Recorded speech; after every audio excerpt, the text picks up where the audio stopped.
everybody, and welcome to Gamestack Podcast for the first time today. My Yes. name is Shalene, and those were the dulcet tones of Rick McVick. Hi, Hello. Rick. How have Hi. you How's it go? been, buddy? It's good. It's good to see you for the first time ever today. And Yes, good to be live right? for the first time ever today. This is the first time we're doing this intro. Yep.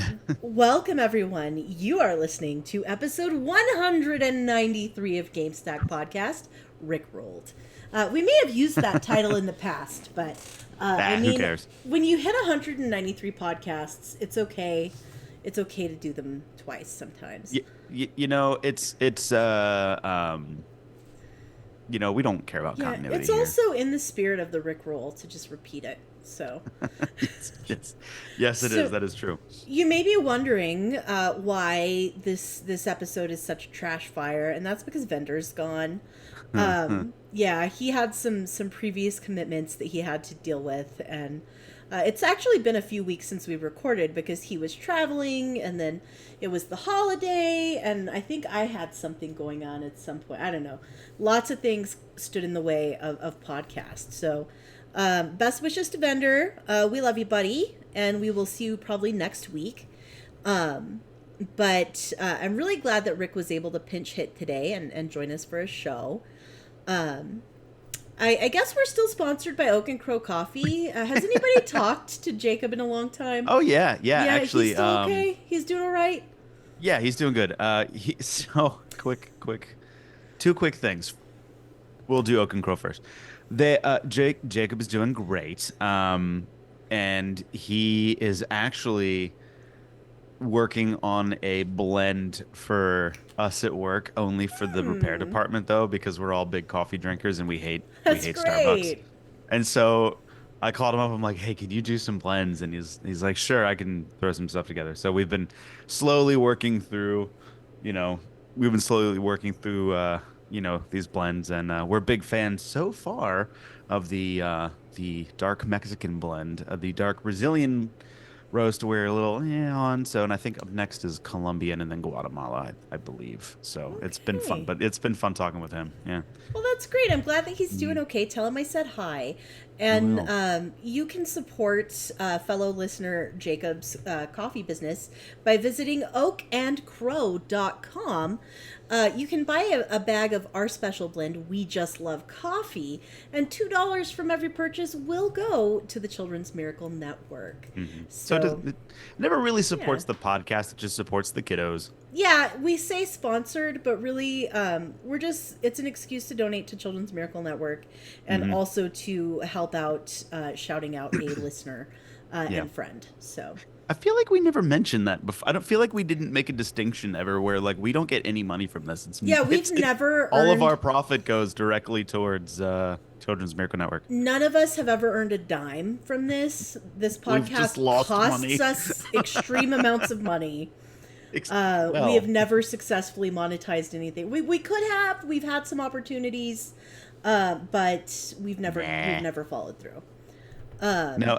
The second thing I wanted to mention too is I know exactly why we are having so many technical difficulties this week, Shalene. I have all of the answers. Are you ready for this? I'm ready. I was born ready. So, quick backstory. Doing a big project at work, and everything was going swimmingly till earlier this week, and everything was going wrong. And I'm like, this is not good. I have till Thursday to get everything done. There's various roadblocks in my way. There's a lot of technical, electronical things that are going wrong. This is terrible, bad, bad, bad. Meanwhile, cut to my home here. The washing machine was throwing an error code for the pump going a little weird. So we're like, crap, this sucks. On Wednesday, we had a dude come out and look at the washing machine. He goes, the part and labor will cost you $700. You might as well buy another washing machine. So we're like, that sucks. So Sarah is from home. She's about to get ready to go on a meeting, and there's this beeping in the house. And she's like, my house is now beeping at me. What is beeping? And it turns out our UV light on our well system failed that day. And then no, also, you need that. You're gonna get E. coli. And then it turned out that her laptop started quacking at her and making all kinds of crazy noises. Quacking? Like Like quack, like whack, whack, whack, like Oh just my doing some weird gosh. stuff. My tire pressure sensor light failed on my car this week. I got pulled over today. I parked and then got pulled over for registration issues. What else was it? I swear there was a few other things. I thought Friday And the 13th was so next week. this isn't Friday the 13th though. So Wednesday night, me and Sarah go to her Christmas party, and she's ranting. I can kind of hear her off on the side, ranting to a coworker about all these technical issues and Mm-hmm. how, I'm having all these roadblocks with the project I'm having at work. And her friend or her coworker goes, "Oh, Mercury's in retrograde. That's why." Oh, that And explains it. That and explains it. so Sarah's like, "Well, that's why, And then I kick into this. I'm like, "What's going on?" And the girl's like, "Well, you're having a lot of technical electrical problems at work, probably." And I said, "Yes, quite a few." And she's like, "Well, yeah, it's because Mercury's in retrograde." And I'm like, "You know what? That's great. I have no other explanation other than Mercury." So, Shalene, all of this is planetary problems. It's not our problem. It's not tech problem. It's just There's Mercury in planetary Gatorade. bullcrap. Yeah, just Mercury. Retro. Yeah. And then me and Sarah driving home, we're like, what's retrograde? Oh. I don't actually But know what that means either. I did find out. I think Like it means I've I think it's going the opposite direction in the sky. Like if we're turning this way, oh, it's spinning in the other. I don't know, so it's at but cross purposes with Earth, I guess and we're so. on Earth. And it's screwing with us. So if you are having technical problems at home, It's know that Mercury's soon, fault. know that it's soon it will be over because Mercury will be Just to somewhere be else, I clear, guess. not Freddie Mercury. Nothing is No. ever Freddie Mercury's fault. Just that stupid little planet. Mm-hmm. But anyway, yeah, I thought that was a funny anecdote. But all that stuff did happen, and it is all slowly getting resolved. My project Wow. went swimmingly at work, and then everything else has kind of gotten fixed. But it Well, I was had one like heck the of a week. opposite week than you had. I had a really Yeah, good week. Everything was good, successful. awesome. My job is like going well. We've had nothing but good news. I Well, was good. starting to feel like we were gonna, like something was gonna happen because things were going too well. You know that feeling where you're like, Yeah. okay, where Hmm. is it? Something's Yeah, the gonna shoe is gonna hit. drop. But turns out it dropped on you. So I was fine. That's okay though. I It mean, got my bestie. It got we've my bestie. yeah, we've had such a good year that like it's okay. I mean, things still I mean, our UV light was fixed within like a day, Yeah, it's and nothing that's like not fixable. yeah, and like the car is fine. I paid my fine. It was stupid. And I got my giant project done on time, and everything was good. Yeah, so Great. Great. Mercury. Well, besides Mercury, we also have some news coming up, and we're going to chat Hmm. about our gameplay. We're not going to have a game stock because I forgot to fill that out because the vendor usually does that. But anyways, this just in. I think I have bumpers set up. I didn't test them.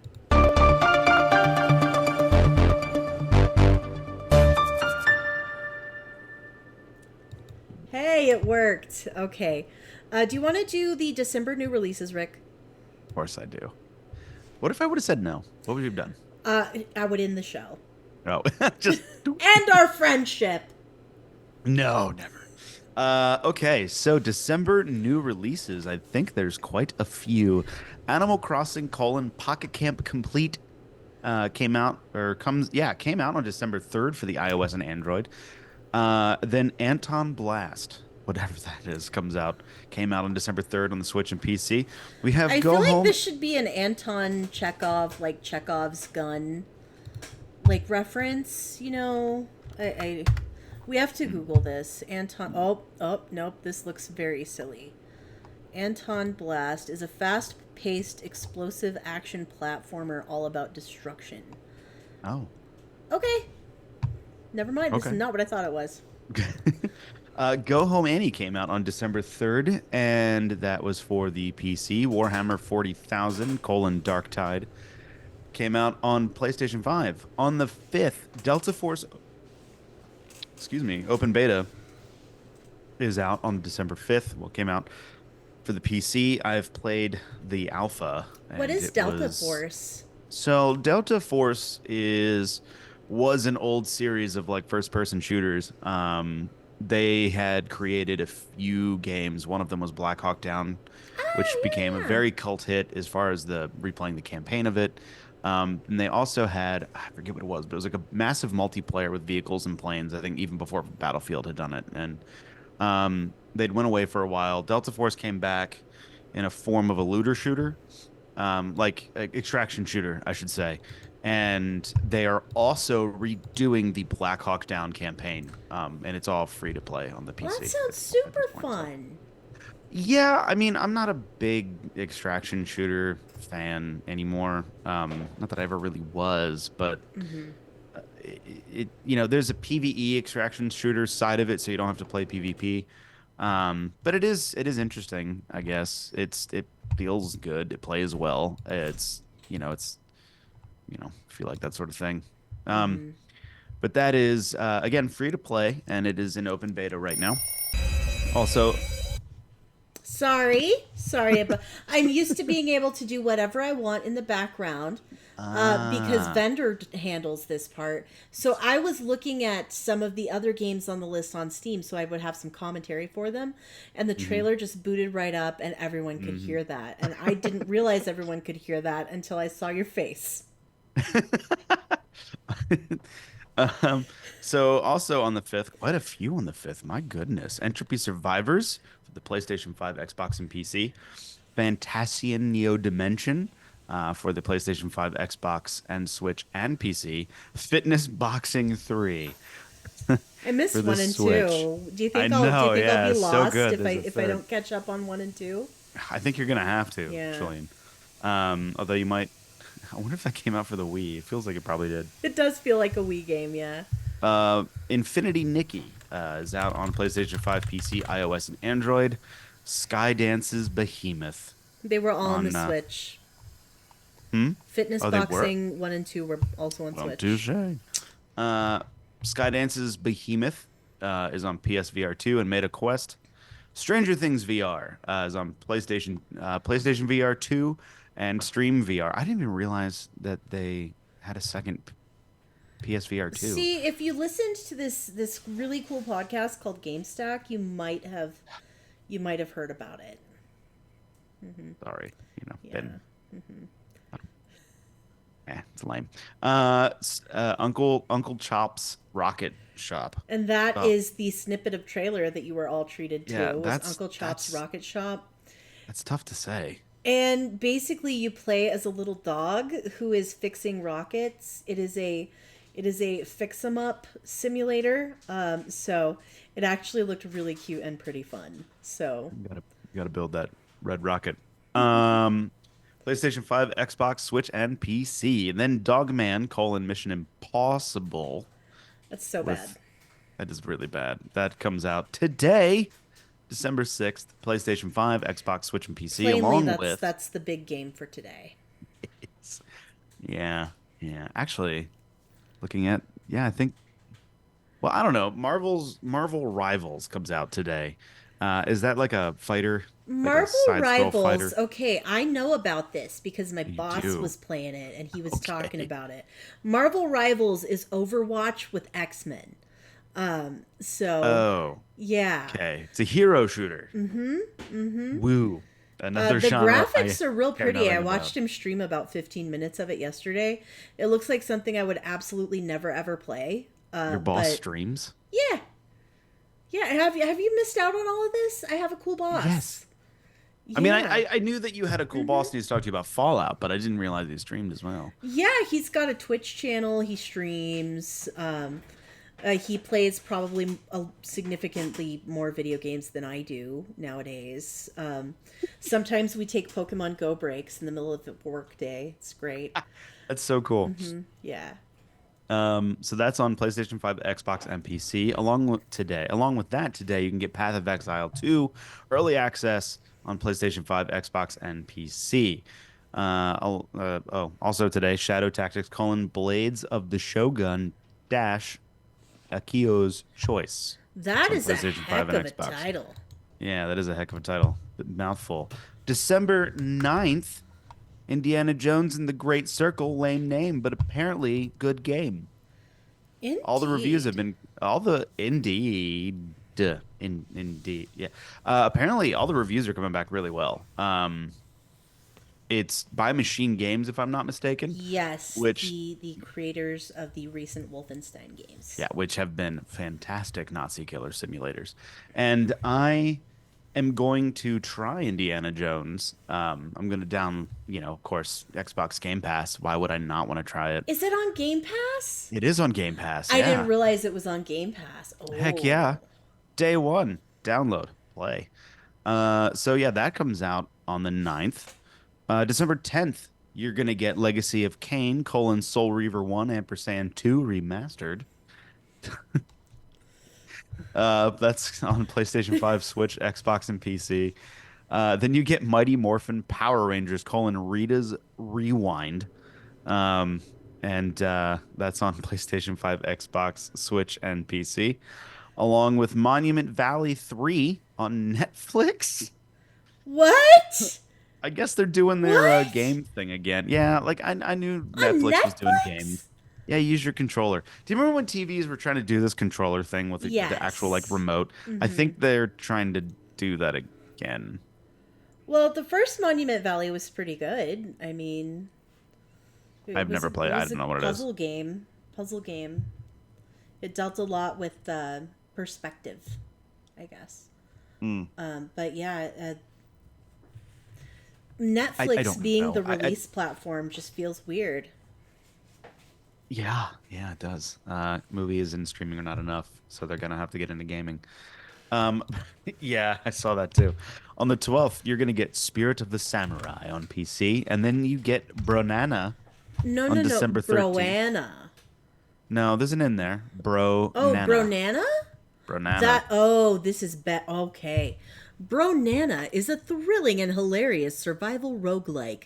Embody the spirit of a fearless banana warrior to take down waves of vicious snack monsters.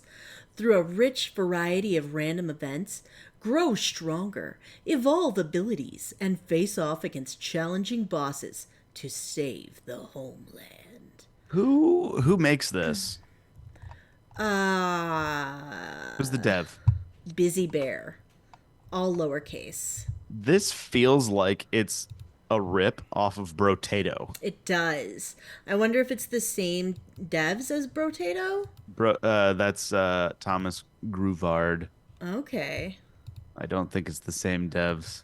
Bro Nana looks like absolute chaos. There is a Satan banana holding a fork, and a clown banana, and a cowboy banana. Remember that banana VR game you were playing? That was really good. No, they were The hot what? dogs. They were hot dogs, not Oh bananas. yeah, hot dogs, horseshoes, and hand grenades. It's so I good. still play a little bit. I miss your Yeah, streams. yeah, Bronana looks like it's closely related, but Can we talk I, about this image of the Bronana cowboy and he's banana shaped in his pants here? That's the best way I can say it. I'm gonna just like try and hover this over the. Oh, it's gone. uh, Never mind. Never the mind. Video internet didn't folks are want us not to. gonna see it. You know, bananas in pajamas, things, Oh my you know, goodness. He needs. marching down the stairs. Remember that show? I actually don't. Oh, consider Yeah. yourself lucky. Anyway, Let's so move yeah, on. Bronana, December 13th. Fairy Tale 2 also comes out on the 13th, along with Meat. It looks like it's an acronym for something. Meat 2, absolute zero, December 13th. Do you think that's Um, a weird title? Meat 2, absolute zero. Do you think it's a weird title? Yes or no? No, not as weird as some of the Okay, other things I they've need you done. to answer yes. Do you think it's a weird title? Yes, it's a weird title. Me too.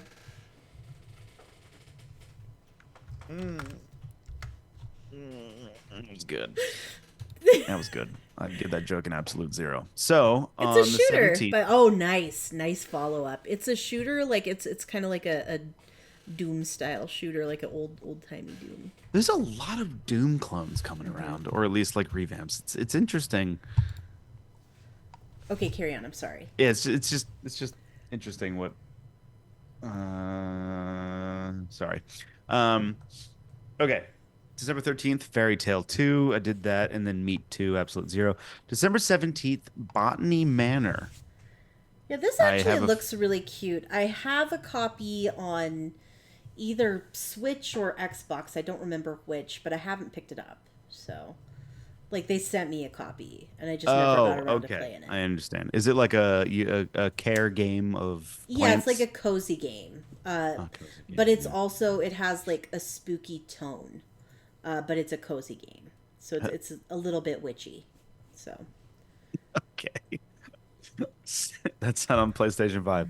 Also on Netflix on the December 17th is Squid Game Unleashed. Are we sure that's whatever? I guess they're doing things over at Netflix land. On December 19th on PlayStation 2 VR, MetaQuest PC VR, Alien: Rogue Incursion. Um, it's a VR game about aliens. Let's hope you don't get probed.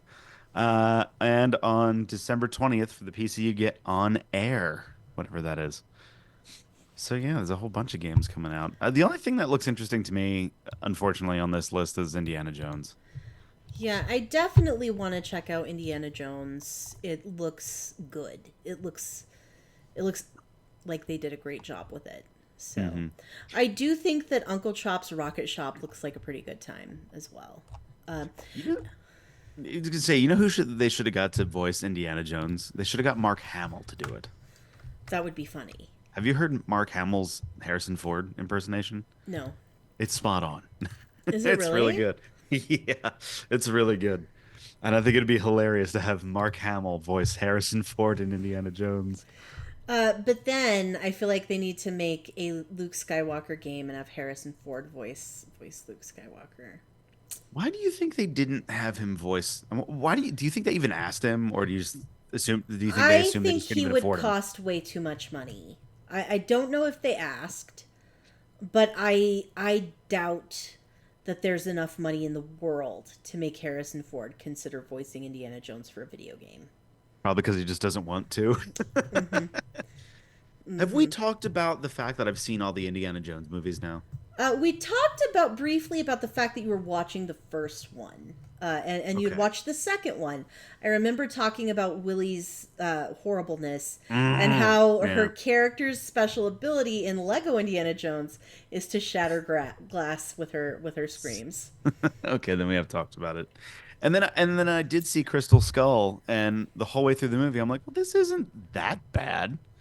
I mean, it's not as bad as everyone said, Mm-hmm. and then immediately got to the end and went, oh, It was that bad. they Mm-hmm. killed it. It They, was that bad. yeah, they did a bad job. And then I saw the latest one, whatever it is, and it was really good. I've heard good things about it. I haven't seen the new one yet.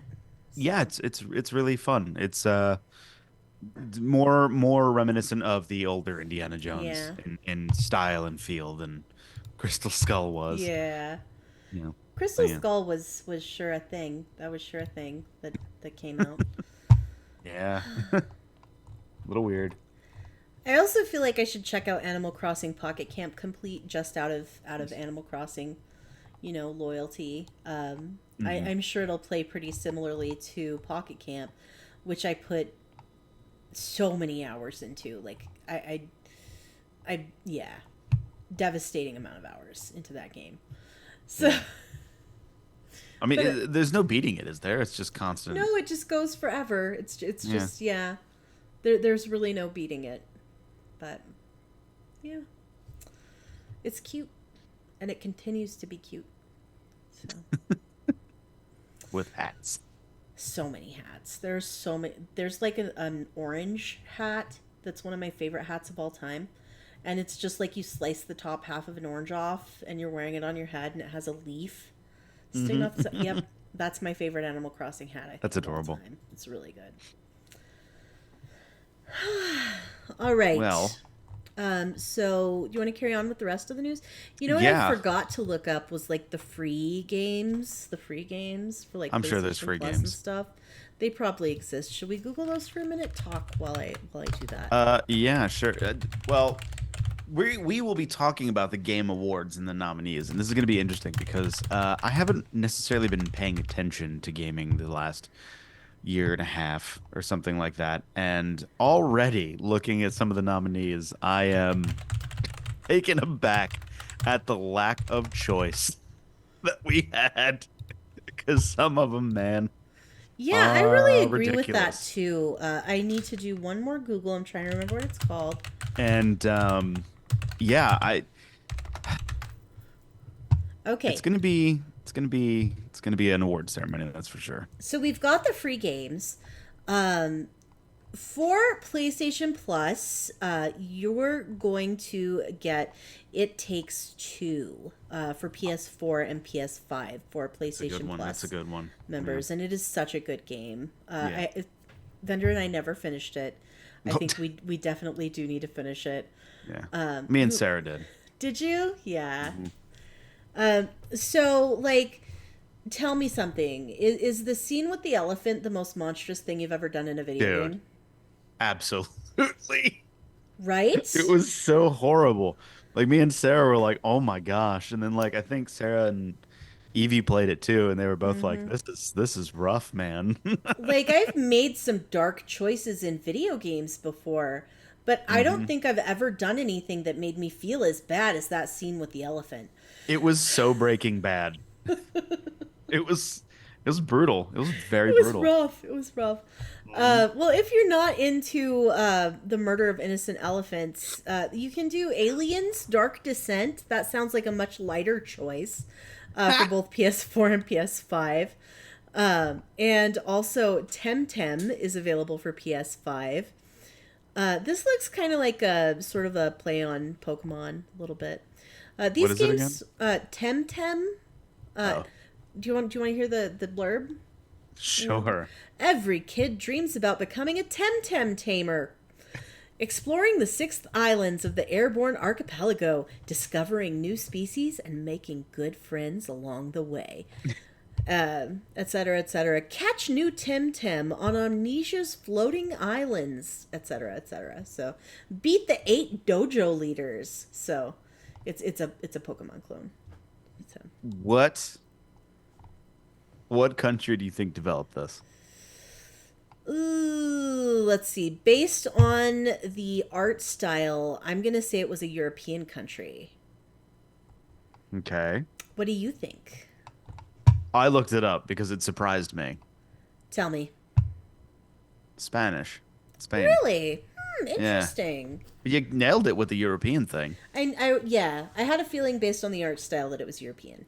Huh. So, I thought for sure it was going to be like a, 10-cent clone or something, but no, no.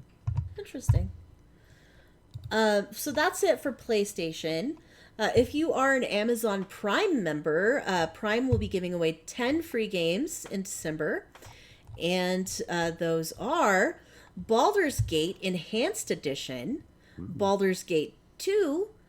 Ooh. So yeah, if you want to catch up on the Those are good, Baldur's Gate especially series, Baldur's Gate 2. RTZ in the chat played both of these recently, and it was really fun watching his screenshots, and stuff flown hmm in. Mega Man 11, Necromunda: Hired Gun, Neverwinter Nights: Enhanced Edition, and I think that's by the same developers as Baldur's Gate. Is that correct? I Neverwinter don't Nights. know. I'm not sure about that. I never played that one. The Outer Worlds, which we played and liked, it was not amazing, but it was pretty good. It was good. The first playthrough was fun. Space Hulk: Deathwing Enhanced Edition, Spelunky's fun. Warhammer 40,000: Dawn of War, and Warhammer 40,000: Space Marine, both available as well. So that is a lot of It was a lot. games to play if you have Amazon Prime, and frankly, who doesn't have Amazon Prime? So check that out. Yeah, yeah. Uh, I do. of course, Epic Games Store has some mystery games, and on December the 12th, they will be having a promotion where they count down to the new year. So I can't tell you what those games are going to be, but that's when you want to start watching for them. currently on sale, on sale for free, available for free in the Epic's Game Store, is Bus Simulator 21: Next Stop, and Lego Star Wars: The Skywalker Saga. So those are available until December 12th. Yeah, Okay.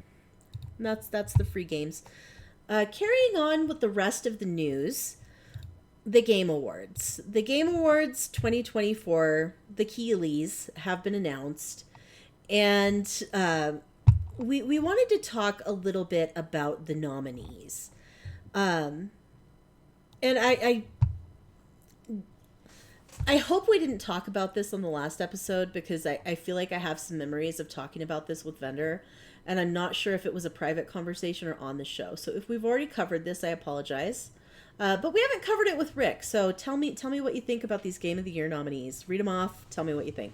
All right. So the Game of the Year nominees this year are as follows: Astrobot, Balatro, Black Myth Wukong, Elden Ring, Shadow of the Erd Tree, Final Fantasy VII Rebirth, and Metaphor Refantasio, which sounds like a Sopranos character. Um, it's weird because, like, first of all, like Final Fantasy VII Rebirth is a remake, It is, yeah. so I don't like. Fine, it's a rebuild from the ground up. Whatever, sure, I maybe it still think qualifies. it's a little hinky to be putting a remake on Yeah, as because that game had its time, you know? it It's did. it's I also think it's a little sus to me that we are now putting DLC. DLC Yeah, that's dumb. as Game of the Year contenders. Um, have you played Shadow of the Erd Tree? No, No? no, I haven't. I'm I have surprised not because even you were touched it. so into Elden Ring. You were I so know. into it. So I'm surprised to hear that you haven't played it. I know. It's just because like they made it really difficult, which is fine. I mean, that's what it's supposed to be, That's the but I've been point. so out of practice Yes, I that by the time I understand get that. it's Yeah. and so yeah, I mean, I don't know, I haven't gotten into it. Black Myth Wukong makes sense. I mean, it's another It Souls looks like good. yeah, I mean, everyone I've talked to that's played it or seen like they've enjoyed it. Balatro, have you looked this up? It's a card game, isn't it? It's like a poker deck building roguelike, which sure it's that would have to be a real good game to This be. looks like Caravan to me. So either we are starving for choice or it's just that good. It's you know, how did Stalker 2 not get on here? Because it missed the window, you know. Oh, when's the Stalker 2 was cutoff? pretty recent, and they the Keeleys don't usually have anything that comes out after like October, which to Okay. me is silly. That's why we have the Stack Yeah. Awards in January, so that we can be Oh, sure we got the entire year. Because like got it. they don't really these games that come out in that no man's land. At the end of the year, they don't really get nominated for the following year either. So, Yeah. Ben Sylvan just said, just give the award to Baldur's Gate 3 again. frankly, I'm okay with that. Yeah, that's Yeah. fine. I mean, Astrobot, it's a platformer with a controller for Astrobot looks pretty good though. It does. Astrobot sure, looks pretty. I yeah, don't for know a if it's game platformer. of the That's year material, but it looks like it gives the same joy as like Mario 64 or Mario Galaxy. You know, it yeah, looks like it really nails that feeling. I feel like platformers haven't had a heyday since those early Hmm. consoles and even into PlayStation 2 with Jack and Daxter and Ratchet and Definitely Clank. not 3D platformers. I feel like there Hmm. was a renaissance of the 2D platformer led by Yeah. games like Celeste and Ori and the Will of the Wisps, that kind of Yes, that's thing. true. That's true. But From the an indie 3D perspective, platform has it's been a while since the it 3D has. Yeah. platformer has really had a time in the spotlight. But Yeah. Yeah. I what mean, would you nominate that's not on this list? Stalker 2. Plainly Stalker 2. It's just they did such a good job. I mean, it's okay, technically, so maybe it's not as polished as it should be for game of the year, but it's my game of the year. I'll just Right, spoil that now. It's right. so good. Yeah. So this some of these articles came from previous Josephtown news drops, um, and this was one of them. He had put a comment on there. I don't think it got copied into the show notes. That he was surprised that there was no first party Nintendo games nominated because it seems like there's always one, and like he usually never thinks that they deserve to be nominated. I don't know. I don't know why, but Uh, there was a Zelda game released this year, and it didn't. I was a little surprised not to see Echoes of Wisdom on the list because I didn't even from what I've didn't heard, even it's know pretty that. good. I haven't played it. I bought it. I haven't played it. Yeah, I don't play games anymore. I just buy them and admire them. You collect them. Um, yeah, I mean, pretty much the best game direction is it's the same. So who's nominated for best game direction? Astrobot, Balatro, Black Myth, Elden Ring, Final Fantasy, Metaphor. It's the Oh, same it's the list. It's the same same list. exact list. Are those the only games that came out? What else came I out think this so. year? Best adaptation though, Arcane, which I've been told I need to watch. Mm-hmm. Fallout, of course. Mm-hmm. Knuckles, which is the Sega Paramount, which I've never seen. Like a Dragon. Yeah, those are so silly. It just feels like Madonna. Like a Dragon colon Yakuza and Tomb Like a Raider colon the dragon, yeah. Tomb Raider, The Legend of scorched Lara for the Croft. very first time. So, um, we all know Fallout was great. Yeah. The best narrative, again, Fallout's the only one that I've watched. I think it's a shoe-in. it should be. But So good. Arcane apparently is very good. I have Ar- heard good Um, things. Even my mother watched Arcane. She knows nothing about like League of Legends or whatever that's connected to. huh, But she watched Arcane and thought it was brilliant. So, wow. Okay. Best narrative is Final Fantasy VII Rebirth, which I don't think that should qualify yeah, because it's it's like a a narrative that, 30-year-old game. yeah, It was 30 years ago's game of the year. yeah. It's Like a dragon colon infinite wealth. I guess they're running out of titles. Metaphor, Fantanzio, and Senua's Saga Hellblade 2, which I also haven't played. same. So And I I loved the first one I did so too, yeah. much.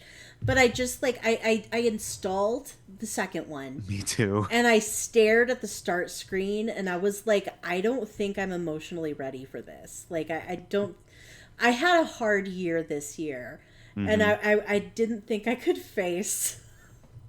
Her hard year. Yeah.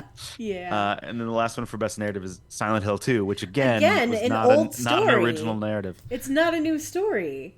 Uh, Best art direction, Astrobot, Wait, Black wait, wait, Myth. wait, wait, wait, wait. Sorry, what's I up? just want to talk about the fact Bloober Team made Silent Hill 2. Yes. Aren't they the people who made the rapey horror game that we played?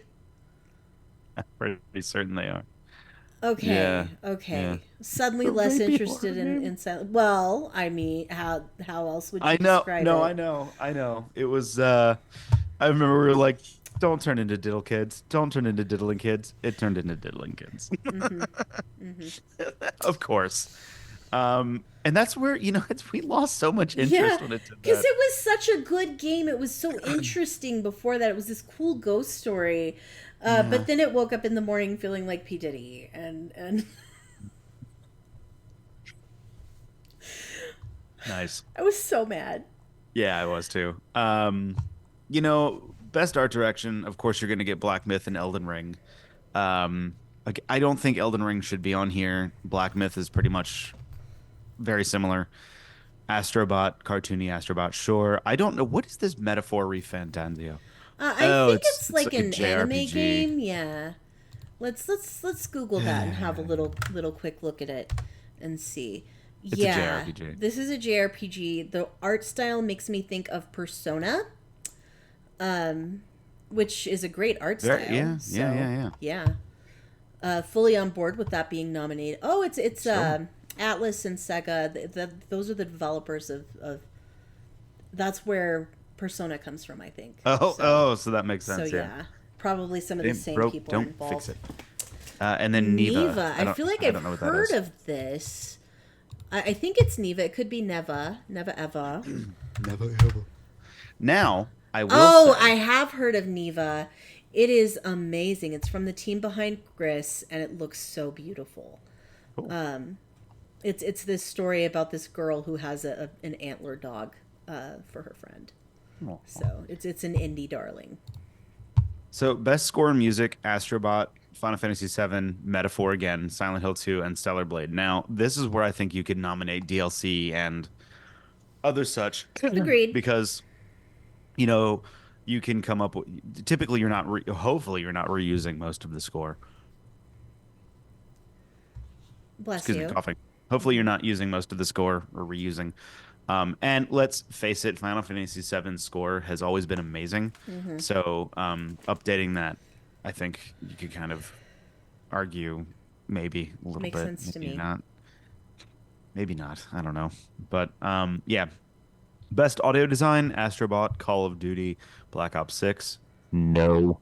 Final Fantasy VII Rebirth, Senua's Saga, Hellblade 2, which if they did anything near like what they did last time, then Mm-hmm. that should take it. And then Silent Hill 2, which arguably could also take it because the audio design in that game is very important Have you because it's played so Silent Hill atmospheric. 2? The original, yes. Have you played the new one? No. Do you want to do a series with me?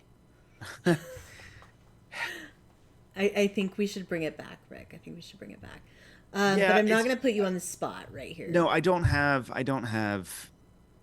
my gaming rig is now like in the middle of my living room. And Oh dear! I just knocked my pin cup off of the shelf behind me. Sorry for that cacophony. I didn't hear anything. Yeah.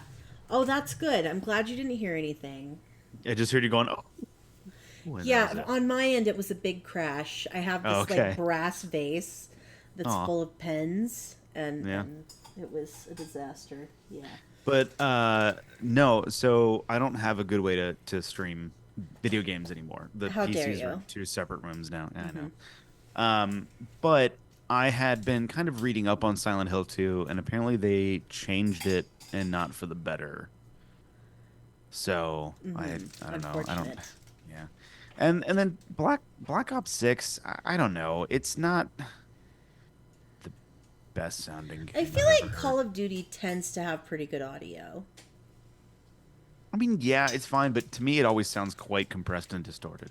To To be where fair, like everything kind of sounds gritty. I haven't played a Call of Duty since like Black Ops 2. So, I will say this: Black Ops 6, if you have Game Pass, is very much well worth installing to play the campaign. I think the campaign they did a great job in because it's not copy and paste from anything else. Every level is pretty much different. There's like one that's like semi-open world. There's one that's like stealthy and like one that's undercovery, and they did a really good job, I thought, with playing with a lot of different aspects of that engine, and especially the open world one where you can kind of pick and choose your own order in which you do missions. And it kind of made me wish that there was a game like Mercenaries again. Do you remember Mercenaries kind of. back in the I day? feel like I remember you talking about it. Yeah, it was like an open world, third person Far Cry-ish level of thing where you're a mercenary and you're sent into um, a war zone to do mercenary things. And the first one you were sent in to fight against North Korea and supporting South Korea, Mm-hmm. and you were given like a deck of cards, and you had to go after the people on the deck of cards, and you could take like helicopters and land them in. It was a lot of fun. It was cool.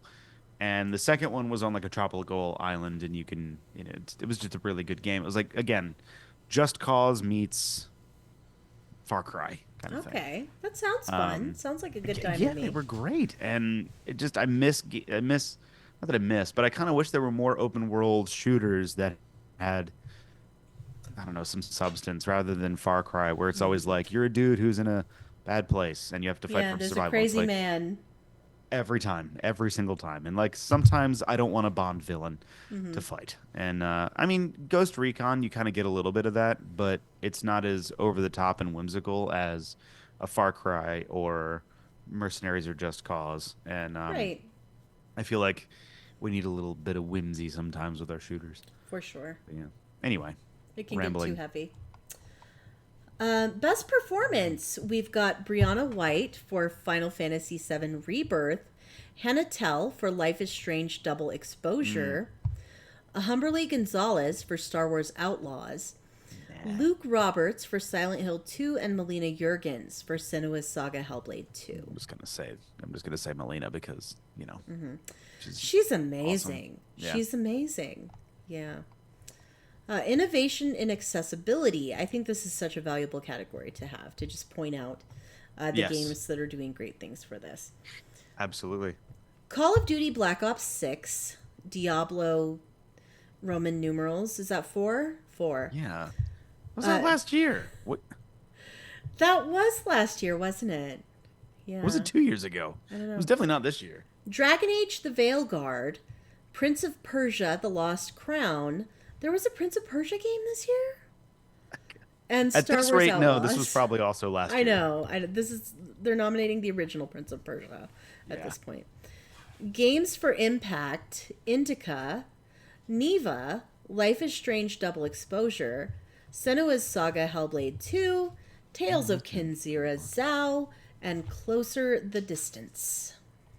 So, Games for Impact tends to be focused on games that tell a story about marginalized communities Hmm. or issues such as mental health, like that.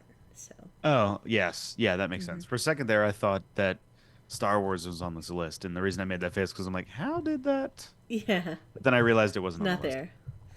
Best ongoing game: Destiny 2, Diablo No. 4, Final Maybe. Fantasy Roman numerals 14, I guess so. Yeah. Yes, it's 14. Fortnite, and Bleh. Helldivers 2. So, I You know, go ahead. go ahead. I was gonna say like Helldivers continues to be a really pretty looking game Yeah? with yeah, like it when you watch some of those like scenes where like a dude is like trying to input a code to like call an airstrike and there's stuff going on, explosions, and like he keeps getting knocked off and gets back up and trying to input the code. It's very epic. It's a very epic game. Um and so That sounds fun. it is a fun game. It is definitely a fun game. I haven't played it in a while because it is a lot of fun to play with friends. But it is so difficult. It is so difficult. Yeah. I'm a Best little community surprised they support. don't have No Man's Sky up there because it continues to crush it. It would win every I single know. year. The best DLC for free every time. Best community support. Give me those categories. Well, best community support would be Baldur's Gate 3, Final Fantasy Roman numerals, Helldivers 2, Fortnite, and No Man's Sky. So that one's definitely, it's got to be No Man's Sky, right? Hello Games, Yeah. they're in another league when it comes to Yeah. supporting their community. I don't know how Fortnite's community support is, but I imagine it's probably not bad either. They have a big reputation to uphold. I mean, it is still a hugely popular game. Right. I just, Uh, I can't with Fortnite. I can't. no, I don't. I don't even care. Um, it bugged me a little bit when Fallout got in there because, like, I feel like when you get Fortnite skins, your game is sold out. I don't even care if it's like AAA, like, Elon Musk could have made your game, but like, if you got a Fortnite skin, I'm like, sell out. I don't. It's wrong of me to think that, but I do. Yeah. Best indie game, you have Animal Well, Balatro, which, real quick, now I didn't realize Balatro was an indie game, and that's pretty cool for I that to think be it was made nominated. by one dude. I'm not sure if that's the case. Local Funk and place. That's just pretty cool to be nominated for Game of the Year if you're indie. So it's pretty cool. Um, Yeah, one l- person developer, Local Thunk. He's a Canadian. So good hey, for him, man. You're all right, crushing you it, know what? bro. Good You're luck. crushing it. L'Oreelli and the Laser Eyes, Lorelai. Neva, Lorelei, yeah, and UFO 50. I really want to play Animal Well. I think it looks so good. But would you actually Yeah. play it? No, I don't play games anymore. I Mm-hmm. just collect them. Let's see here. Best debut indie game: Animal Well, Balatro, Manor Lords, Pacific Drive, and The Plucky Squire. Hmm. I don't know any of those games. Best mobile game: AFK Journey. I like that name. Balatro, Pokemon trading card game Pocket. I mean, Pocket's just kind of in the name Pokemon anyway. It is, yeah. It's bookends. Pocket Monsters trading card game Pocket. Wuthering Waves and Zenless Zone Wuthering. Zero. Wuthering. What did I say? Wuthering. Wuthering? Yeah, Wuthering? yeah. Wuthering Wuthering. like the heights. Wait, it's not weathering? Wuthering Heights. Not, no, but like it's not No, it's Weather. wuthering like you see it right there. Wthering. That's I learned something new. yes, today years So old. you weather the storm? No, you weather a storm. I don't like this game anymore. I don't like this game anymore. One of the best VR/AR games. Arizona Sunshine remake, Asgard's Wrath 2, Batman: Arkham Shadow, which I've heard has been amazing. Hmm. Metal: Hellslinger VR, and Metro Awakening, which, Have boy, you played howdy, Metro? Is it good? it's so good. It Yeah. is so good. I can't wait to talk about it. Best action game: Mac with Black Myth, Wukong, Call of Duty, Black Ops 6, Helldivers 2. Wait, did Helldivers come out this Helldivers 2 year? didn't come out this year. It was Did it? on the. It was on the. I'm Googling. Yup, it did. February 8th, 2024. So how's it on the also the best continuing game release? Because it was also that category is supposed to be for games that didn't come out this year. What are you doing, Keeley? Whatever he wants, that's what he's doing. He's got too much power. It's gone to his head, and he's a madman. I, It's dogs and cats living together. I think what's even worse is the fact that we had already assumed that this game had been out for over a year now. What does that say about us? Maybe he's in the same boat. We're all just like Nobody done. knows. Nobody Nobody knows. knows. Um, after COVID, years just run together and nobody cares anymore. Because that was, yeah, 4 years ago, and that doesn't feel like 4 years ago. Stellar Blade, Warhammer 40,000, Space Marine 2, which I've also heard is really good. I've also heard good things about that. Yeah. Best action adventure game: Astrobot, Prince of Persia: The Lost Crown, Silent Hill 2, Star Wars Outlaws, and Legend of Zelda: Echoes of Wisdom. Looking at the art of the Zelda game, that is exactly why it did not end up on Game of the Year. Because it wasn't the. It wasn't Zelda Zelda. It was Zelda. Yeah, but it This wasn't is like Zelda Zelda. it's top down Zelda. It's not a full 3D experience Zelda. It's top down Zelda. Hmm. So, but I But think that's those are probably just why. as valuable. Or maybe people are just tired of Nintendo always like up there. Yeah. Maybe it wasn't that Um, good. I don't know. I haven't played it yet. no idea. Best RPG is Can we talk Dragons. about this screenshot? Is that Danny Trejo? So any craggly old mustachioed tan guy is just He Danny looks like Trejo. Danny It Trejo. does look I like gotta Danny Google this. Trejo. Okay, is Danny Trejo Is that in? Dragon's Dogma? That's Yakuza, It's not Yakuza. like a dragon, Infinite Wealth. infinite wealth. I'm playing Dwight Mendez, leader of the Barracudas gang, in the new game Like a Dragon, Infinite Wealth. Uh, Danny Trejo posted to his Instagram on January 26th. Good call. Did I ever tell you I about know my this band? Trejo. You do know your Trejo. Did I ever tell you about this band called Starcrawler had Danny Trejo in their music video?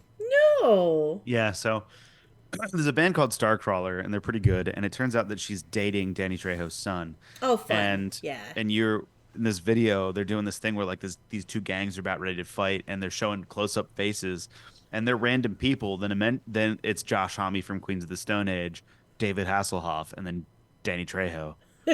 And you're like, what? What And is happening? at the very end of it, when everyone's fighting and the music's done, Danny Trejo and David Hasselhoff are hiding behind a car, and he's like, "Hey, this really got out of hand, man." And David Hasselhoff's like, "Yeah, it's crazy. These kids are nuts." And then Danny's like, "Hey, you want to go get tacos? I know a good place." And David's like, "Sure," and they just leave. Oh, that's amazing. I love it. It's a good bit. But yeah, best RPG, you get Dragon's Dogma 2, Elden Ring, Shadow of the Earth Tree. Again, it's DLC. Mm-hmm. Final Fantasy VII Rebirth. Uh, okay, fine, arguably. And then Like a Dragon, Infinite Wealth, and Metaphor Refantatio. Yeah, I there am you go. noticing a distinct lack of Dragon Age on these lists. Have you played it? Only a bit. I haven't played much yet. So, I mean, yeah, You it might wanted be it. terrible. You wanted it. They gave it to you, and then you didn't even play it. Well, I mean, it's You're a, because life is hard, you're Rick. a Life is child. hard. I want Okay? cookie. I want cookie. Here's your cookie. I don't want cookie. I definitely want the cookie. Okay. So, Did it all for the cookie. All right, best fighting game, Dragon Ball Sparking Zero. I hate that name. it's pretty bad. It's pretty bad. It's stupid. Grand Blue Fantasy versus Colon Rising. I are fighting games just random name generators that they go with or something like that. Marvel vs. Capcom Fighting Collection Arcade Classics. That sounds like a reboot. Multiverses, and then Tekken 8. Tekken 8? There's only 8? I thought there were more. I don't think so. Huh. Best family game, Astrobot, Princess Peach: Showtime, Super Mario Party Jamboree, and The Legend of Zelda: Echoes of Wisdom, and The Plucky Squire. I'm not surprised to see this heavily weighted for Nintendo. Sure. Can we talk about for a minute Bowser's fluffy pancake in this Super Mario Party Jamboree It is a fluffy screenshot? pancake. That is the fluffiest pancake I've ever seen. And like Bowser's world is crumbling around him and he's desperate to save this pancake Just that want the he's pancake. making. Yeah. I'm trying to figure out Good luck, buddy. if I played this or not. I have never played a I Mario Party did play game. this. Oh, really? Never. I did play this. It's not that good. They changed a Lame. lot of mechanics, Lame. and they like It fell they as could have. flat as Bowser's pancake. I mean, it was okay. It just I don't know. It was kind of lame. Like each character used to have a special dice. You'd have your normal die, die like D60 or D6 die, but then you'd have a special die that like sometimes it'd be like one, two, a bunch of threes and a six, or like it'd be a bunch of ones and two sixes or something like the different. And they took that away. You just have one die now. What they took from Uh, us. it was stupid. Best sim slash strategy game. You have Age of Mythology Retold, Frostpunk 2, uh, Kunitsugami, Path of the Goddess, Manor Lords, and Unicorn Overlord. I don't know what any of those are. Frostpunk, Jessica Starr played the first one a lot. Hmm. It's like a sort of a city building sim, except it's in a Oh, world like that's experiencing a nuclear winter, so it's like huh? really cold and forbidding. Um, and she loved it. She was very addicted to the first Frostpunk for quite a while. So Sports games. No, we don't care we about don't sports. care. Multiplayer. We don't care about multiplayer. Most anticipated. This we do care about. Yeah. Death Def- Stranding 2 on the beach. like the That's Neville the Shute name. book, like on the beach. It's that's On the just, beach. it's a Kojima name, of course. I never played the first one. I tried and was like, this is ridiculous. It's a weird game, isn't I it? couldn't do it. Yeah.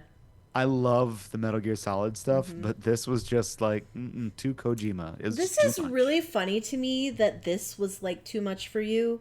When Metal Gear Solid 4 had a flaming whale in the sky within the first 2 hours of gameplay, or It did. five. Was that five? Oh, it was pretty soon. It I was. forgot about the flaming whale.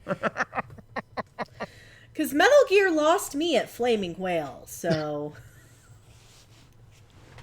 I mean, look, if Hitchhikers can do it, minus the flame, Kojima's got a Kojima, bro. dude, he He's. Kojima'd hard on Death Stranding. Naked Norman Reedus with a fetus. Retus's fetuses. Yeesh. Oh man, that could be his stand. That's his shop name because he sells the bridge babies. Reese's fetuses.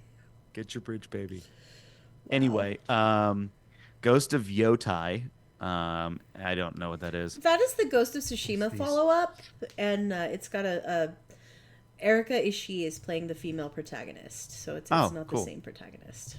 Grand Theft Auto 6, which I never Hmm. thought that I would see a release for that. Someday it'll come out. Metroid Prime 4 Beyond and Monster Hunter Please let Wilds. Metroid Prime 4 come out someday. Please. But I aren't these need games that have it. been announced that they are happening? I mean, I Yes. feel like okay, These are all announced games. So, okay, so I figured. And then there's just other esports. content creator, we don't care about I don't care that. about any of that because we're not on it. Esports. Esports, so many esports, that's it. That's all the ones we Cool. care about. Boom. That was fun. That was fun. Yeah. You want to skip to the where are we? Let's see. We're at Xbox the. handheld device. Let's talk about that. I didn't even know they were making one. Yeah. I have a Steam Deck. I don't play it nearly as much as I thought I would. Really? Yeah, so I'm just not a handheld guy. So this stuff, like, I think it's cool. If you're used to controllers, it really does make sense. But I find myself playing survival roguelikes and a little bit of Stardew on my Steam Deck. Yeah. I I feel like I want a Steam Deck. I really do. But I can't justify it when I have a perfectly good Nintendo Switch full of games that I haven't finished yet. So, Yeah, that's a yeah. tough one. That's a tough I one. want a Steam Deck a lot more because my boss has one, so I've seen it, and like Yeah, it looks great. It looks fantastic. So, it's gonna look real good sitting on your shelf. yeah, that's exactly the thing. don't play games anymore. I just buy them. But I would totally buy an Xbox handheld device. It is a few years out, according to Phil Spencer on this GameSpot.com article. He's been saying for years that he wants to make an Xbox handheld, and he brought it up speaking to Bloomberg recently.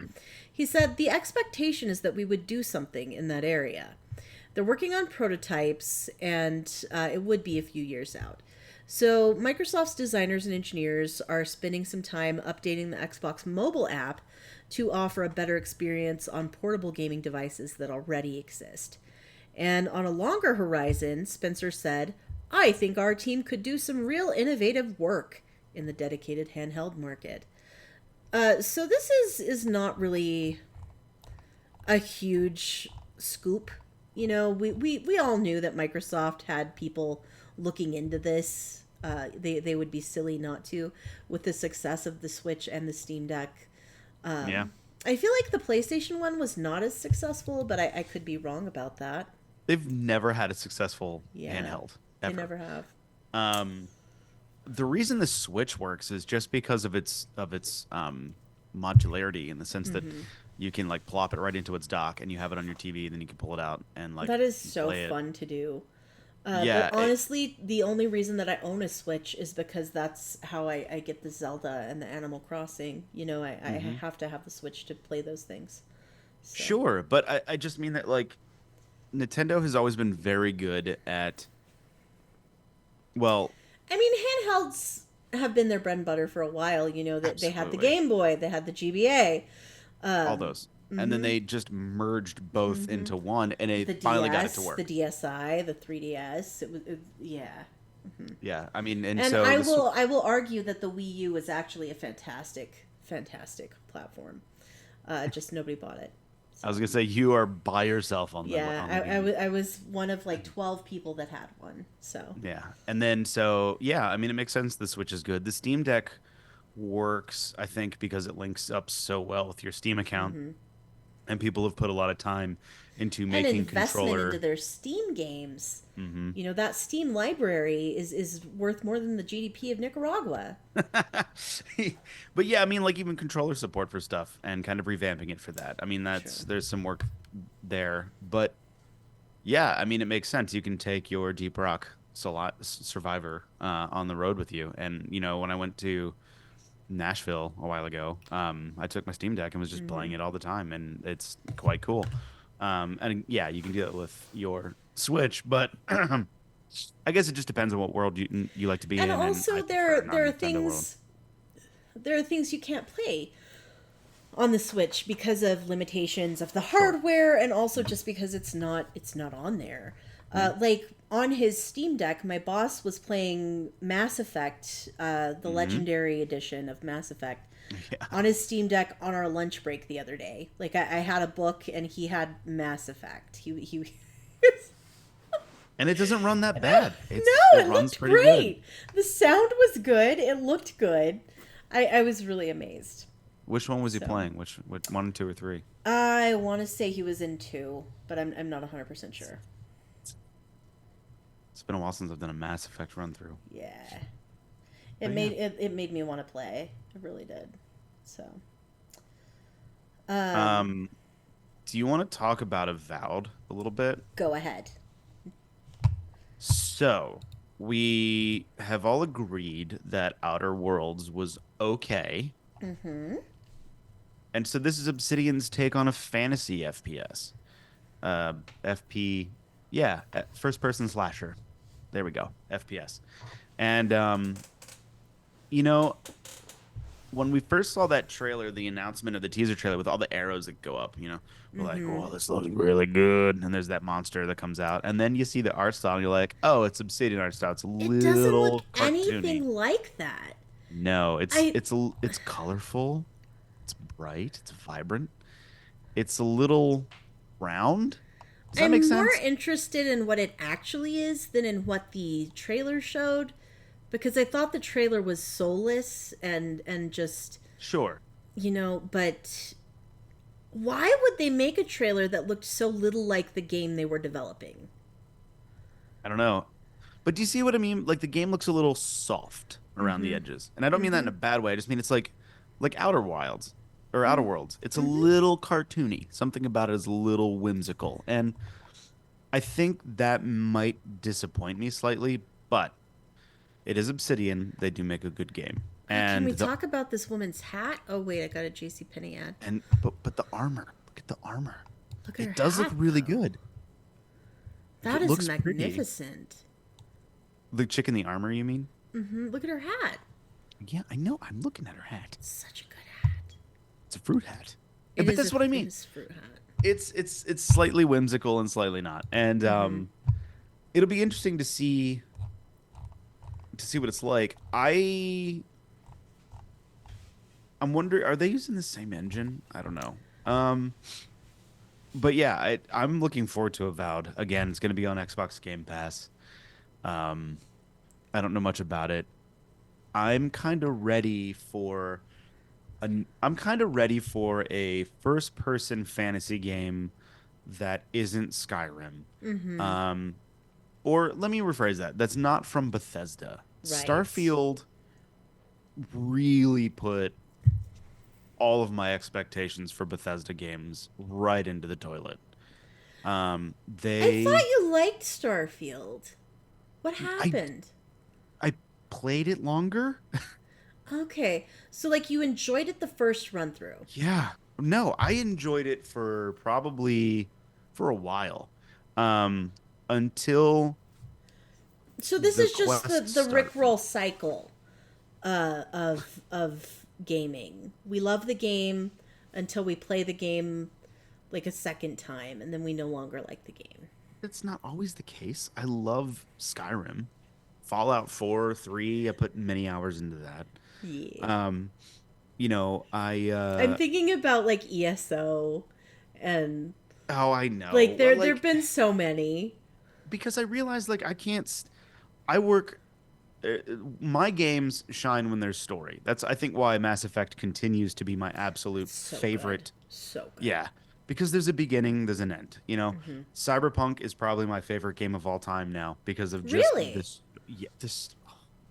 this story. Phantom Liberty, Liberty Bibberty, man, it was so good. I mean, heartbreaking, just heart-wrenching decisions, and um, the world in which Cyberpunk inhabits is just awful and beautiful and just it doesn't care about you and it's Hmm. just fascinating and So yeah, Cyberpunk's amazing. So like there are games that keep my attention and I get to keep playing them.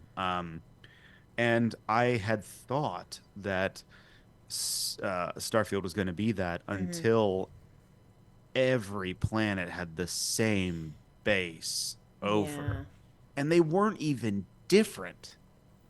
Like, I think it was a real mistake to go with procedural generation and like when where Bethesda really shines is those bespoke atmospheres that they create, lovingly detailed. absolutely. And Yeah. even in the procedural generation, the bases weren't procedurally generated.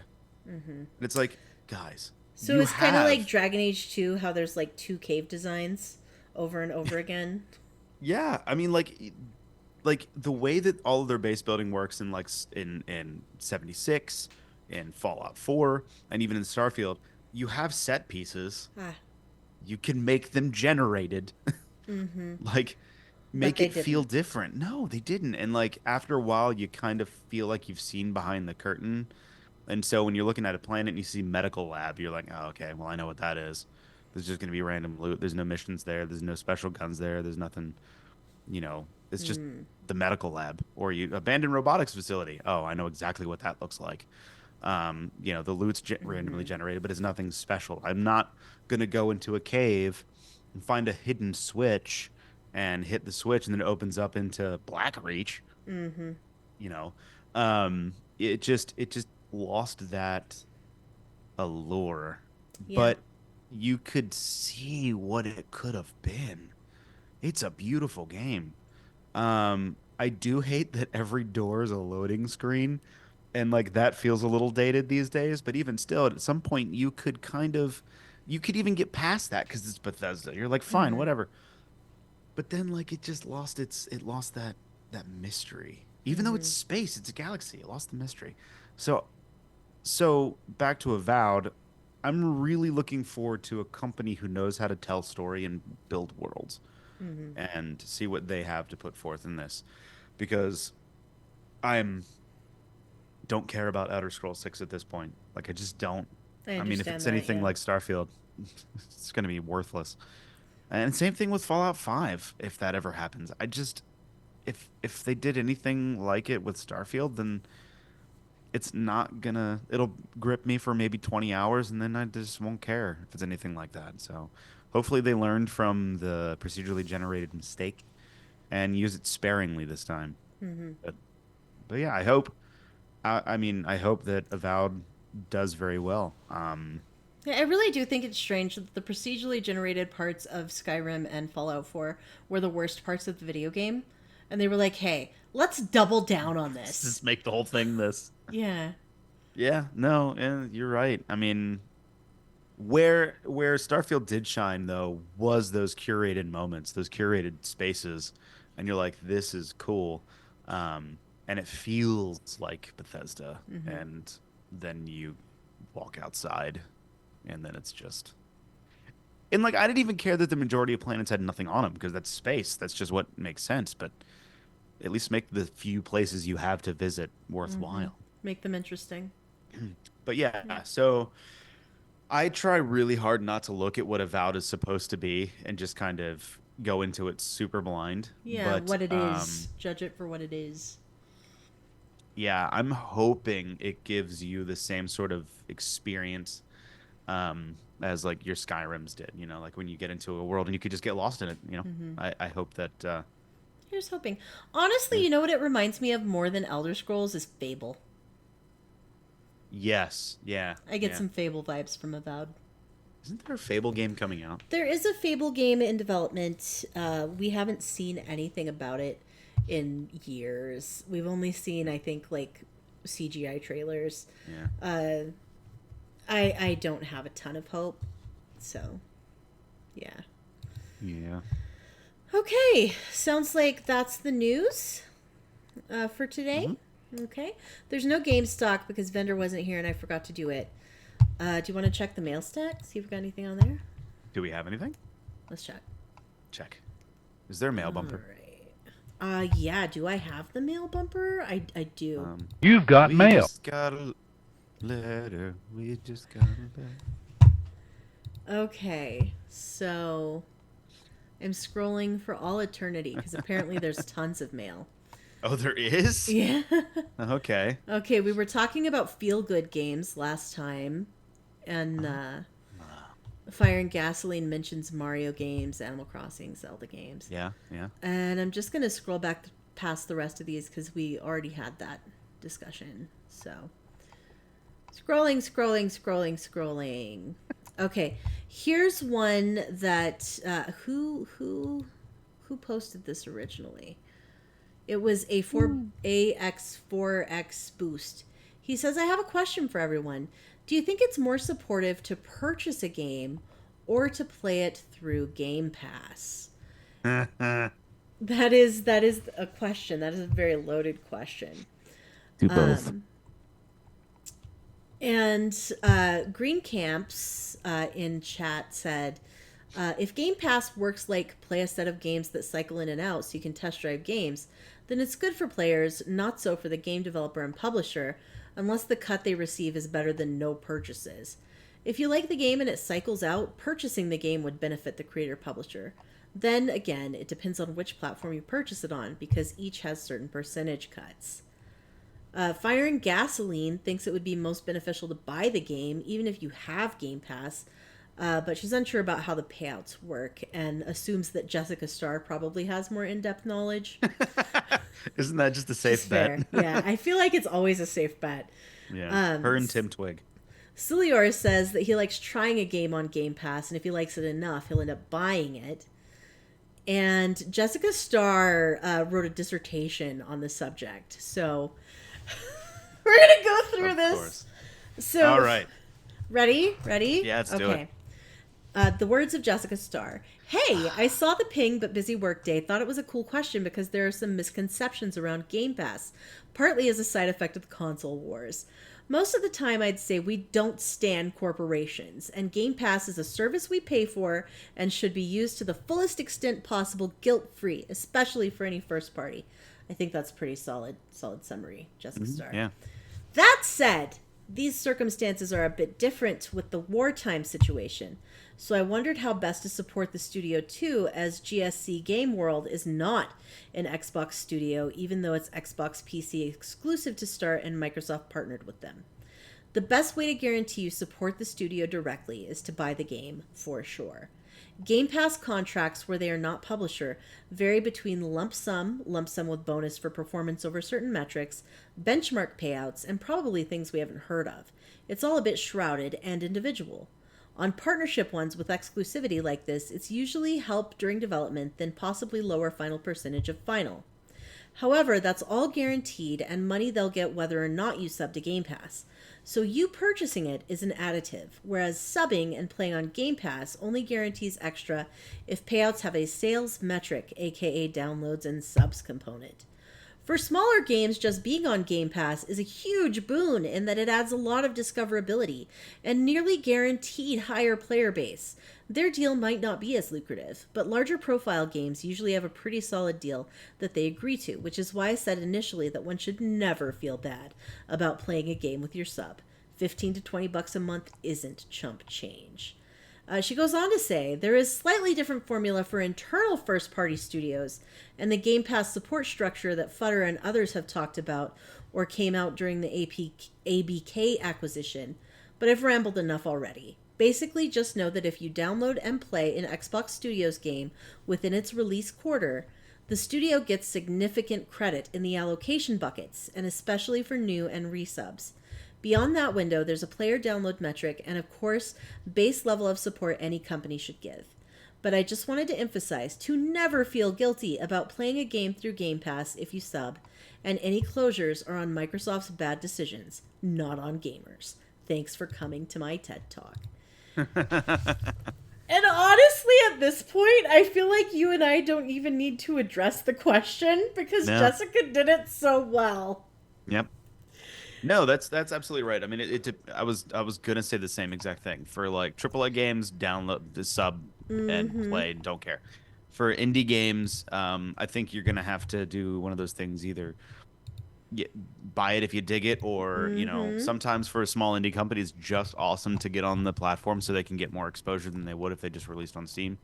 Um, in fact, um, I ended up buying Stalker on Steam for two reasons. One, it's more stable on Steam's Mm-hmm. build, and two, they're Ukrainian devs. They're developing the game in the middle of a war. So, Right. and I'll talk more about that later in Stalker. So, yeah, I mean, if you can do both, do both. If you like the game enough. So, Yeah.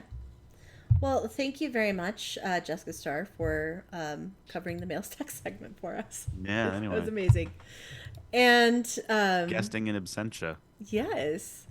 Um, so the what you're playing screenshots and stories segment, we're not having that either because I forgot that that's a thing we do and I didn't queue up the screenshots. Um, but I guess like we can have the bumper.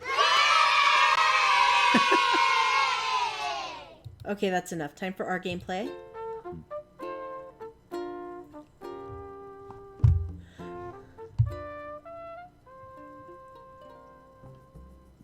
It's pleasant.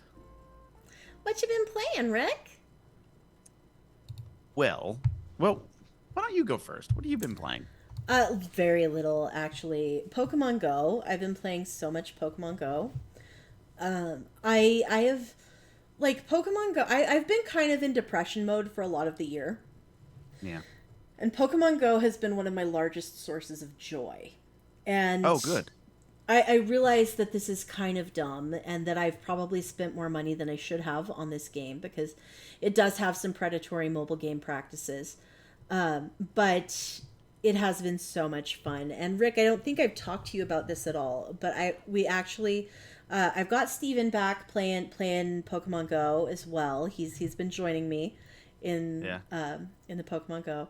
And some of these activities that have been happening lately are things that you really need a big group for, like the Gigantamax raids. You need to Oh, have like a solid 20 to 40 trainers to do these Gigantamax raids. Like you cannot do it as two people by yourself. sure. And so we actually looked up some groups on the Niantic social media platform Campfire, and there's a park now that we go to when these big things hit, and play Pokemon Go with other human beings, and we've just so many nerds in the park. It's so entertaining to watch. Just there are so many nerds in this park. It's sometimes like 400 people in this park all playing Pokemon, and it's been really fun. That's awesome. Yeah, it's been a really good time doing that. So we've been doing all the Gigantamax raids. I've been really lucky lately. They had the Go Wild area event recently, and I got like 12 shinies that weekend. Like Nice. so many shinies. My luck has been ridiculous. Yesterday I got a 100% stat Machop. So yeah, leveled that fella up. Machop. Machop. Yeah. That's Um, awesome. so yeah, I got him leveled up in advance of the Lapras raid this weekend. Very excited for that. Ooh, so you're trying to get a Lapras? A Gigantamax Lapras. So we'll be So that's going to the different than a park for that. Lapras. The normal Lapras, yeah. You can take your Gigantamax Pokemon or your Dynamax Pokemon and do normal things with them, like gym defense and raids and that kind of thing. But your normal Pokemon that don't have Dynamax or Gigantamax, you can't bring them into the Gigantamax or Dynamax raids. So basically, it Gotcha. was a way for Pokemon to make you start over with your collections. Got it. Okay. Um, and I've had a lot of fun with trying to get a shiny of everything and just the collection aspect of it. You know how I get Oh, sometimes with yeah, I do. collectathon games, and, Yeah. and it's hooked me. So I've been playing so much Pokemon Go and having a real good time. And it's fun because my job is at like a nexus of Pokestops. Oh, There are like three Pokestops and a gym within reach of my desk at work. So dude, that's awesome. it's really great. And my Yeah. boss is cool, so he doesn't care if I take a little break and just catch a Play Pokemon. some play some Yeah, Pokemon. raid the gym. That's awesome. So I can take 5 minutes sometimes when I'm working on a project and do a little Pokemon, and that's nice. And yeah, it's been really fun. We've been trying to get into some of the little side project type things, like catching the Galarian birds with the daily incense. And gosh, I feel like the things that I'm saying, like as somebody who didn't used to play Pokemon, would just sound like a different language. You know what I mean? If you're not Yeah. somebody who has much familiarity with Pokemon, it probably sounds like I'm speaking a different language. It's so funny. But But I've no, had a but lot yeah, of fun with it. but that's awesome. No, that's Yeah. that's but that's why we have the show is Hmm. so we can all speak our own different language. I may not understand, but I grasp. You know Yeah. what I mean? I'm There assuming is there shiny. is a Christmas event coming. They have costume Pokemon. Like I don't know. Oh Did you play? no. Did you play much Pokemon Go? Like when No, it was a no. thing, you never did. No. So Pokemon Go has costumed Pokemon, and there's one coming out for Christmas that's like some kind of little electric mouse, and Mm-hmm. he's wearing the most amazing little Christmas like sweater, and it's Mm-hmm. so cute. And I'm trying to just show you some of these costumed guys. Like um, over the weekend, we got of the Go Wild event, we got these Pikachu's that look like 80s rock guys. Oh, Look at that's this cool. guy. I see it. Look at Yeah, this. He's yeah, amazing. He's yeah. Aw. amazing. And then there were like Snorlaxes in leather jackets. Look at bro. Look at him. He's amazing. That's awesome. Yes, and I really like the costumed ones. They're really fun to collect. So, Oh yeah. I get it. No, I do. And I take it the shinies are like sparkly versions. uh, well, they're a different color usually. They're a slightly different colorway. Let me show you like a shiny Oh, compared to a normal one. yeah. So, I like, feel old. I feel old right now. this is a shiny Groudon. He's like electric green colored. Okay, yeah, yeah, The yeah. normal Groudon is red. See, he's Yeah, sparkling. and he does sparkle. Yeah. He sparkles. We did a Okay, bunch of Groudon raids, and every single one I caught was shiny. dude. Everyone. So And what shiny happened to? has rarer spawn rates, so it just means I was stupid lucky that day. So what do you So do with like repeats? Can you like you sell can give them? them away. Oh. You can trade them. I'm sure Oh. there are people like selling them on the black market of Pokemon. I don't know. Oh, that Uh, sounds so bad. That's like no, I didn't know. but No. mostly like I just make sure that Archon's got one, and if he doesn't, then I trade him one of mine, and vice Yeah, versa. And that's awesome. yeah, it's been really fun. That's So awesome. that's Nope. mostly what I've been playing lately. Really? Okay. I did try to jump into Fallout 76 recently because it was the Yeah. end of the season and the beginning of the new season. So I wanted to claim from the scoreboard anything that I had earned. Um, and the computer blue screened while I was doing that. So I like threw up my hands in despair and yeah. Yeah. But the new season of Fallout 76, they've added a bunch of new content again. So there's a bunch of Fallout 76 content I haven't played. And they've added pets, very, very good doggos, and some cute Finally. kittens. And No nuclear winter though. That would no bring me nuclear back. winter. That Yeah, would bring me I back. miss nuclear winter. Dude, it was the best one. It was the Mm-hmm. best battle royale. So good. So Archon's been on the homework grind for Fallout 76. I Mm-hmm. haven't bothered because my computer has been so volatile. Sure. But hopefully That I can sucks. get it replaced before too long. So, Yeah. Nice. how about you, Rick? What have you been playing? Well, I asked Sarah, or I hinted rather, that I would like the Quest 3 for Christmas. Ooh, And I thought maybe I should get back into playing some more VR, just kind of like, show her that you're incentivize. interested. Yeah. Yeah. So I downloaded Metro Awakening, despite its like kind of ish reviews. And it turns out I like Metro even more in VR. Really? Oh my gosh. It's so they did such a good job with trying to put in Metro-y things. So do you remember with your headlamp, Mm-hmm. you have to charge it, your flashlight? Mm-hmm. And so in this one, you have to reach your head up and pull the trigger to turn your headlamp on, right? Nice. And then to charge it, you reach over your back shoulder and pull your backpack out and take the charger off and then crank the charger. And then Wow. you like put it back.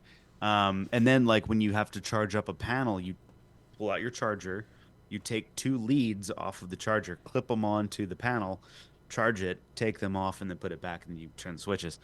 So like it's very tactile and hands-on. To your filter, your gas mask is on your backpack, so you pull your backpack off, pull the gas mask off, and stick it on, and you manually change filters. You have to Yeah. manually change filters. And then when it gets all foggy and like wet, I'm like, wait a Do you minute. have to actually wipe I it wiped off? my hand and it went whoop, yeah, Oh wipe my the gosh, that's I'm like, that's so amazing. cool. And your watch is there so you can see if you're sneaky or not. All of your when you reach down and like pull out what would be your gun on your left, it pulls out a medical syringer thing and you can stab yourself with it. And you have to be careful because you have to reload your syringer every time. So if you're in the middle of a fight and you medic yourself, you got to pull that off and put another one on before you can use it again. Your guns are, your main gun is on your right shoulder, and then your pistol's down at your pistol on the right. Um, and yeah, there's same sort of thing. You have your pistol and you have your ammo. You put it right in your. It's so cool when you're playing the game because as freaky as Metro 2033 was, it's even freakier when it's in VR Yeah. and you're surrounded by the metro and you can easily forget you have to charge your headlamp. And so you're Yeah. sneaking through the metro and you hear the noises of the mutants and you're like, where's it at? And then all of a sudden your headlamp starts winking off and you're like No. Frantically charging it real fast. charging. And the gunplay feels really good. So you can like pick up other bad guys' guns and pull off the magazines and put them in your chest like your ammo. And then bad guys can pick guns back up so you rack the round and shoot the bullet out um and it feels really good. The gunplay feels really good. It just there's one part like I was sneaking up. The stealth kills are ridiculous. There's no knife, so you just sneak up behind him and you just go and punch him in the head and they're like, "Ooh." That And is they just so silly. all out. And like it's like and like but like at the same time you feel kind of cool when you do it, so I'm like sneaking up past like behind this guy and I stand up and I punch him Doop. in the head and he goes, "Ugh." And then the next thing I know there's a guy walking down and he goes, "Who's that?" I pull out my pistol and headshot right in the head and I'm like, God, it felt cool. Stealth headshot. And then it was game on. And there was the story is really cool. You're a medic, you're a doctor, and your Okay. wife is hearing voices. And so while you're out doing a patrol looking for her medication that got lost, she runs away from the metro station. Oh no. And so now you're trying to find her. And when you find her, she's like captured by these things that draw these weird patterns. And, it's this like cult looking thing. And, you know, I was playing one Friday night and I'm like creeping through this tunnel and there's noises everywhere. And this thing popped out of nowhere and shot me with a blow dart and screeched and popped off. And I went, and I yelled curses. I jumped and shot. And I had to like take a sit because I was like, that scared my heart's pounding. Because it's a jump scare, but it's in Yeah, you've got VR, to so it's right separate there. yourself from the fact that it's not real. And like I was just sitting there for a second and I could tell that Sarah, because we're in the same room, and I could tell that Sarah had stopped like clacking on her keyboard, and I like peered out of my VR, and she's staring at me. I was like, she's like, "You okay?" I'm good. I just got scared there a little bit, but it is a lot of fun. I haven't beat it yet. I'm working through it. I can only play it for like an hour and a half before the VR set dies, and I'm Hmm. getting tired. It's a lot of crouching and Yeah. movement. And I stopped playing Blade and Sorcery after I broke my pinky playing that game. So Really? didn't I tell you that? Did you? I might have forgotten. I did a side swipe and I the railing in my house, so the stairs to my house are in the middle of the living room. Oh, it's a Um, great place for stairs. Yeah. well, it's because the entire first floor of my house is open. There's no walls in Oh, the first that's floor. neat. Okay. So, and the stairs are see-through. So it's like two beams that go up and then uh stairs and you can kind of see through it. And to keep with the, I guess, trying to make the room feel Unobtrusive. open, Yeah. the railing isn't a wood railing, it's a metal railing. And I did a side swiping motion and Hit that like railing. boom. And so Sarah and Evie were upstairs and Sarah was reading they were like reading to each other in bed or whatever. And I punched that railing and I felt the controller like battery thing kick out, but the controller didn't die and I'm still like playing on like, man, that hurt so bad. And the next thing I know is Sarah's at the top of the stairs. She's like, "Is everything okay?" And I was like, "Yeah, I just punched the railing." And I found out that the next day that Evie had thought that I blew something up in the basement because it shook the whole second So that made floor, it. That made a big sound. and she was afraid to come look in case I was dead. Oh no! And You then scared your baby. and Sarah thought that a house had exploded somewhere outside. Oh my goodness So gracious. I just boom, I was like, and then I went to, the next day it was all swollen, so I went to urgent care and they're like, "Yeah, you fractured your pinky." How'd you do it? VR. They're like, I was nice. saving babies from the So, runaway baby carriage so from being run over by a bus.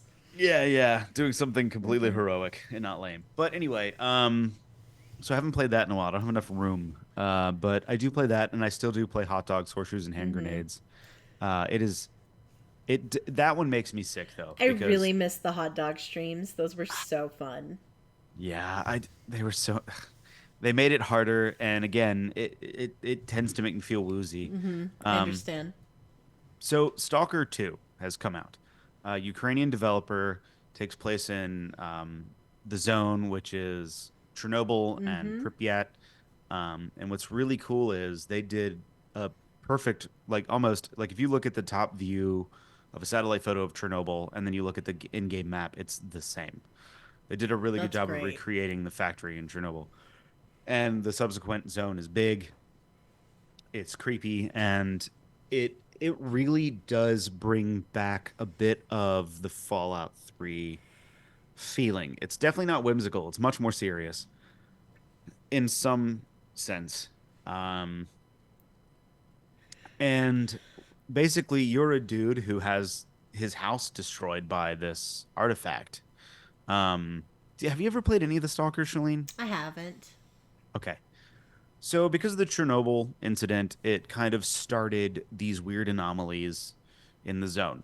And the anomalies are like gravitational or, they cause fire or electricity. And then at some points, an object will form and it does special Hmm. things. And they call them artifacts. And they only happen inside the zone. Well, you're at home and an artifact landed in your home and Oof. destroyed it. And so you're like, I'm gonna find out why this is happening and get home back because somebody's got to pay from breaking my home. And so you get a scanner, put your artifact into it, and you're doing different scans to try to figure out where it came from, and you get ambushed and your scanner's stolen and the artifact is stolen. So you're like, you go a little John Wick. You're like, somebody broke my home, stole my artifact, tried to kill me, and I'm going to go find them. And so this starts your adventure in the zone. And so you have to have a scanner to find these artifacts. The artifacts do things like increase your carry weight or increase your protection against certain things, but also give you a downside. Most of the time, they're radioactive. Right. And so you either have to have artifacts that counteract the radioactivity, or I have a suit that has a lead lined artifact container, and you stick it in there, and then it counteracts the radioactivity while Radiation. you get Yeah. the benefit. But I stupidly sold my really good artifact, and I'm mad at myself. So, you know, it's a lot of it's a lot of creepy places. It's very metro-y in the sense of its realistic feel. Um, Fallout 3 in the sense that there are some ridiculous characters with ridiculous Really? missions. Yeah, in the sense that like you'll like find a guy and he's like he's drunk and he's like you need to find my thing or whatever, and then you go on this like mission and you're like it's a doll. He wanted me to find his doll, you know. So you go back and he's like, mommy or something, I don't know. I don't know how to explain it, but it's there's some weirdness, but it's definitely less whimsical than Fallout is. Yeah. Um, you know, it is definitely more gritty. But the weird thing is it's not post-apocalyptic because the rest of the world is fine. It's just the zone is destroyed. But That's there's wild to think yeah, about because it's an apocalypse, but not for everyone. no. And you can't you can leave the zone kind of, but people are there to make money and they live in the zone because they're there exploring, finding artifacts. And there's like a Project X secret government stuff that they're trying to find and make money on. So it's a lot of mercenaries and people who just want to live outside of society. And there's factions that exist in there to control parts of the zone because the anomalies have great wealth and great power potential because there's a lot of weird psychological things going on too. So there are mutants and things like there's ones called bloodsuckers that are invisible until they leap at you and then they disappear and run off again. Bad And times. I hated them until I met the Burrs, which are these short, stubby little dudes that waddle around and they cause guns to come up. Like they'll psychologically pick up guns and have them shoot at you, or they'll throw things at you, and then when you So shoot it's them, like they pop their shield. a head crab with telekinesis. Yeah, but they're like maybe like 4 feet tall Ah, so they're a little and bigger. like tanky dudes, no neck, just like and they kind of womble around. Gross. And then I hate them more than bloodsuckers because they take so many bullets to kill. And then there's things called controllers. And controllers are tall dudes that are like kind of like wrapped in somewhat bandagey looking things. And they will make other players zombified and shoot at you. And like, so then you have to worry about them. And then when you kill them, they can resurrect them again and still shoot at you. And they take so many bullets to kill. So there's And definitely so a survival horror aspect to this. there is. You have to eat. It does help to sleep.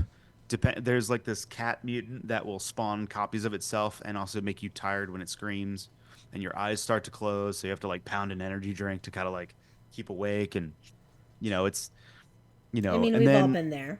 yeah, and then so like the game also has a slight bit of jank, which gives it the Fallout 3 vibe Yes. because it is a small development team. Uh, I was exploring this ruin and I find this, rifle, this cool like named rifle, and it's called like Demise or something. And I'm like, it's a pretty neat like looking gun. The original normal version's all black. This one's got some green. So I was like, I'll keep this thing. And I noticed I had a little quest mark on it. So I was like, oh, okay, it's a little quest item. So I crawl out of this tunnel and this guy's like, hey man, have you seen my gun? Oh, by the way, the English voice acting is awful. So they're like, hey man, have you seen my gun? You're like, yeah, yeah, I have. So I tried playing it with the With Ukraine subtitles, yeah. and then subtitles, and I just couldn't read all that. So it's on English and it's whatever. But so I was like, yeah, I found your gun, but I'm gonna keep it, because it's a cool gun.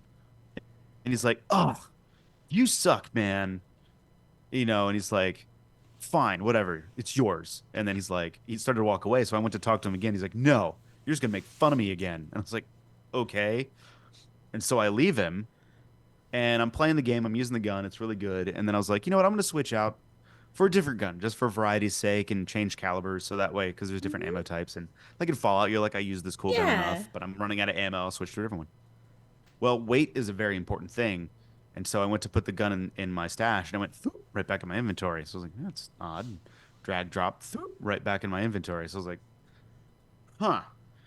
Click, drag to drop it out of my inventory on the ground. It goes "Thoop," right back in my inventory. And I was like, this Ooh. isn't So good. it's And then just I stuck look in your and inventory it still forever. has the quest check on it. So I'm like, oh, it's a Mm. quest item and it's full weight. So it's like crap. So I kept using the gun and I was like, I think this guy cursed me, man. Like this is the lore in my head. I know it's a bug, but I feel like he's like, Yeah. fine, you get to keep my gun now. You can't get rid of it.